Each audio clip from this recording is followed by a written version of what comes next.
Bueno, vamos a abordar el tema de equilibrio químico y para eso, en principio, vamos a analizar las siguientes situaciones.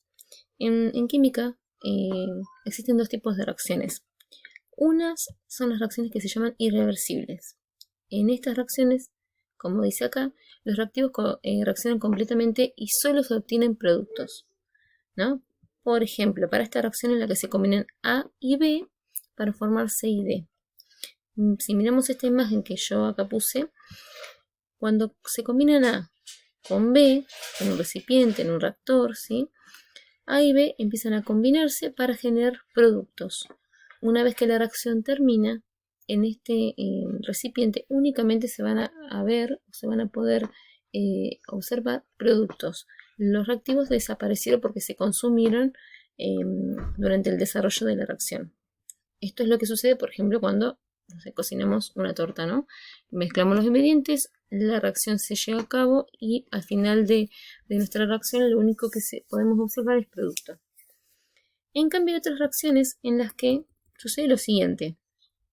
Primero voy a leer este párrafo que dice: los reactivos se combinan y disminuyen con el tiempo y los productos al mismo tiempo se descomponen para volver a formar los reactivos, ¿no? Entonces, esta clase de reacción se llama reacciones reversibles, en donde los reactivos, en este caso A y B, van a reaccionar, van a comenzar a formar C y D, y llegado a determinado punto, estos dos productos se van a volver a reaccionar entre sí para volver a formar reactivos.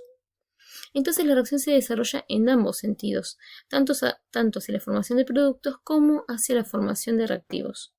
Por eso, si volvemos a mirar esta imagen, parecida a la del ejemplo anterior, podemos observar que cuando colocamos a reaccionar A y B, estos dos reaccionan, se comienza a formar C, se comienza a formar D, pero llegado a determinado momento, estos productos vuelven a descomponerse para volver a formar A y B.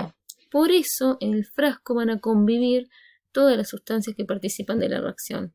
Mientras en el primer ejemplo de las reacciones irreversibles, al final de la reacción únicamente quedan productos, en las reacciones reversibles, al final, si se quiere, de la reacción, van a encontrarse tanto reactivos como productos. Conviven todas las sustancias al mismo tiempo en el recipiente. Y esto sucede justamente porque la reacción se produce en ambos sentidos, ¿sí? Cuando sucede este tipo de reacciones, hay un momento de la reacción en la que se establece un equilibrio, que se va a denominar equilibrio químico. ¿Y qué significa esto? Ese equilibrio químico se va a instalar, ¿no?, en la reacción, o se va a producir en la reacción cuando la velocidad en la que se forma D y C, que son los productos, ¿sí?, la velocidad en la que se forman estos dos productos es igual a la velocidad en la que se forman A y B. Ahí, cuando las velocidades de reacción en ambos sentidos se igualan, ¿sí?, hablamos de velocidad directa cuando hablamos de la flecha en el sentido que va hacia los productos, y velocidad indirecta cuando hablamos de la velocidad en el sentido de formación de reactivos, ¿sí? Cuando esas dos velocidades se igualan, ahí se establece el equilibrio químico, ¿sí? Porque se van a estar formando con la misma velocidad reactivos y productos simultáneamente. Entonces, a partir de ese momento lo que va a suceder es lo siguiente, y esto es importante en el equilibrio químico. Las concentraciones de todas las sustancias que se encuentran van a permanecer constantes. No quiere decir que van a ser iguales, sino que van a ser constantes, ¿sí?, que no van a variar con el tiempo. Va a llegar un momento en que esta reacción se sigue produciendo en ambos sentidos, pero la cantidad de A, de B, de C y de D no se van a modificar con el tiempo. Para entender esto vamos a ver un gráfico, pero antes también es importante aclarar que las reacciones reversibles nunca dejan de permanecen todo el tiempo dinámica, nunca dejan de desarrollarse. La reacción nunca se detiene, ¿sí? Lo que va a suceder es que se equiparan las velocidades en un sentido y en el otro, y la reacción se está produciendo todo el tiempo. Vamos a mirarlo con un gráfico para por ahí entender un poquito más. Yo acá presenté un gráfico que se muestran diferentes sustancias que participan de una reacción. Es como si tuviese A, B y C, pero bueno, son sustancias reales. Entonces, nosotros acá tenemos dos sustancias que parten de una concentración inicial, ¿no?, el hidrógeno y el yodo, parten de una concentración inicial, y tenemos el el yoduro de hidrógeno o el ácido iohídrico que parte desde cero. Los que parten desde una concentración inicial son los reactivos, porque por supuesto que los reactivos nunca pueden comenzar desde cero. Por lo tanto, estos dos son reactivos y este es producto. Con el tiempo, fíjense lo que pasa. Los reactivos empiezan a consumirse, se empiezan a gastar, ¿sí? Se empiezan a consumir hasta que llega a determinado momento que esa concentración se vuelve constante, no varía con el tiempo, ¿sí? A medida que pasa el tiempo, la concentración permanece en forma constante. Y en el caso del producto, que es la curva en rojo, ese producto que inicialmente era cero, no había nada de producto. Ustedes imagínense que ni bien ponemos a colocar los reactivos y ponemos a reaccionar los reactivos, tengo cero productos. Empieza a aumentar, empieza a aumentar, empieza a aumentar hasta que llega a determinado momento que su concentración se vuelve constante. Bueno, esto es lo que sucede en equilibrio químico, ¿sí? En cierto momento todas las concentraciones de las sustancias se vuelven constantes, no iguales. Acá lógicamente podemos ver, ¿sí? Podemos observar que cada concentración es diferente entre sí. Bien, no son iguales pero sí son constantes y eso significa que no van a variar con el tiempo. Ahora vamos a analizar un dato que aparece en estas reacciones reversibles, que es la constante Kc. Esta constante es un valor que va a relacionar las concentraciones de las sustancias una vez que la reacción se encuentra en equilibrio, ¿sí? ¿Cómo se va a determinar? Bueno, para una reacción así, que tenemos A más B para formar C más D, ¿sí? Para esta reacción tengamos en cuenta que las letras que están en minúscula A, B, C y D, ¿sí? Son coeficientes estequiométricos, son los números, yo se los voy a anotar acá, son coeficientes estequiométricos, son los numeritos del balanceo de la reacción, ¿no? Entonces, para esa reacción la constante se arma, ¿sí? Siempre indicando productos sobre reactivos. Entonces, yo acá la armé. Productos sobre reactivos. Los productos son C y son D. Entonces me queda concentración de C, que se pone entre corchetes para indicar concentración, por concentración de D. Cada uno elevado, ¿sí? A su respectivo coeficiente estequiométrico. Yo lo voy a poner así como coeficiente, que no está puesto como coeficiente, ¿sí? Entonces me queda C elevado a la C minúscula y D elevado a la D minúscula. En el medio va un por. Importante aclararlo porque a veces se confunde con un más. Sobre los reactivos son A, que va a ir elevado a la A, por B elevado a la B, ¿no? Y ahí ya tengo planteada la constante de equilibrio. Esta constante de equilibrio entonces es una relación entre los productos y los reactivos una vez que la reacción alcanza el equilibrio químico. Para encontrar el valor de la constante hay que tener en cuenta algunas características o algunas condiciones.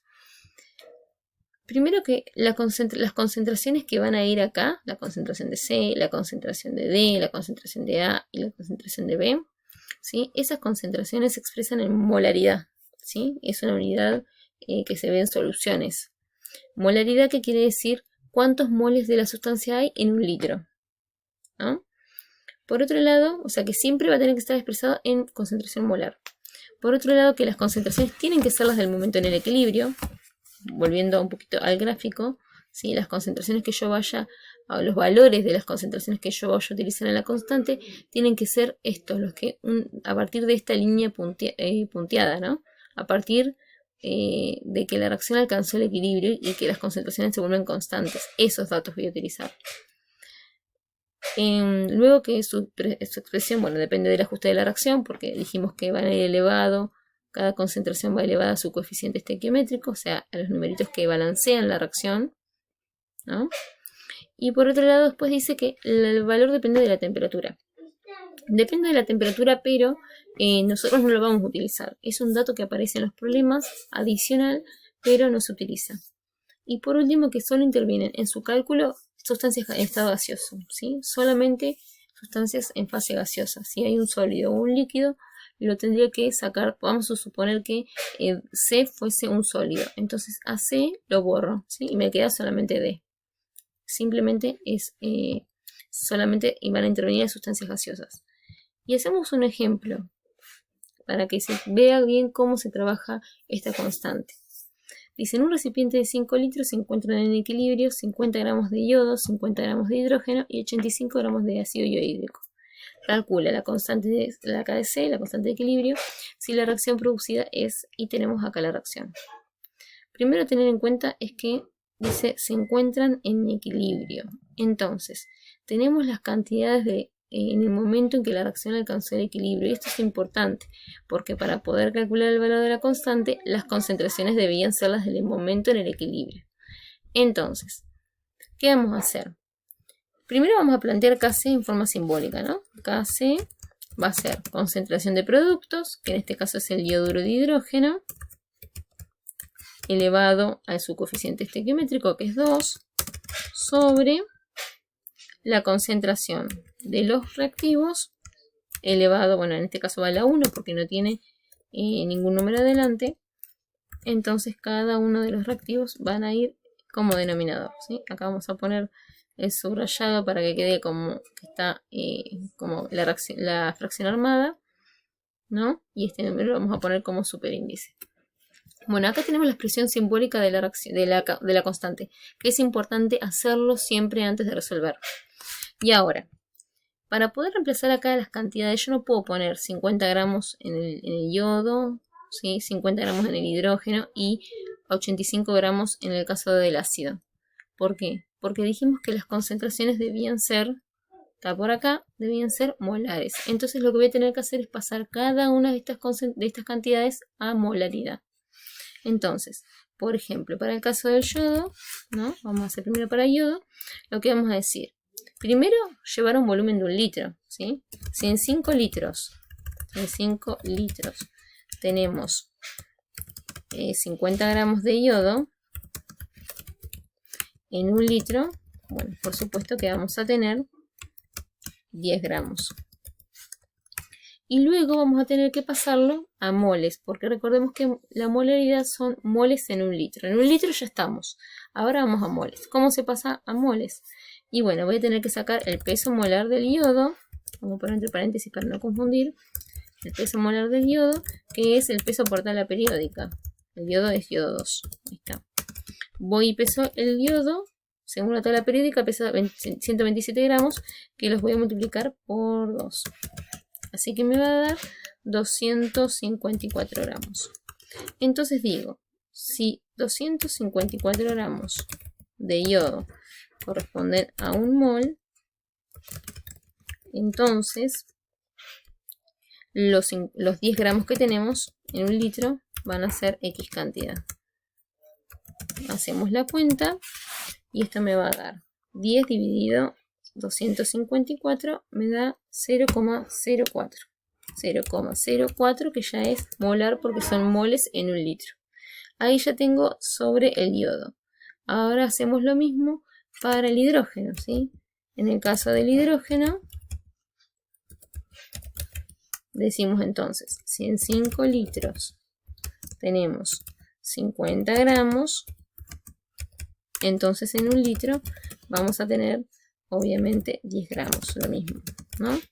Y ahora sacamos el peso del hidrógeno, ¿sí? Como el hidrógeno es bioatómico, es hidrógeno 2, 1 mol va a pesar 2 gramos. Así que si 2 gramos corresponde a 1 mol, entonces los 10 gramos que tenemos va a ser X cantidad. 10 dividido 2 me va a dar, bueno, 5 molar, ¿sí? Y ahí ya tenemos la concentración del hidrógeno, ¿no? Ahí tenemos la concentración molar del hidrógeno. Y bueno, me faltaría la del ácido yohídrico, que la vamos a hacer por acá. Ácido yohídrico, ¿sí? De vuelta, planteamos lo mismo. Si en 5 litros tenemos 85 gramos de ácido, entonces en 1 litro solo vamos a tener X cantidad. Hacemos entonces 85 dividido 5 y me da 17 gramos. Y luego pasamos a moles con el peso molar del ácido yohídrico, ¿no? Calculamos peso molar del ácido yohídrico, me va a dar 128 gramos. Entonces, de vuelta, si 128 gramos corresponden a 1 mol, Yo lo voy a poner acá al ladito, si 128 gramos corresponde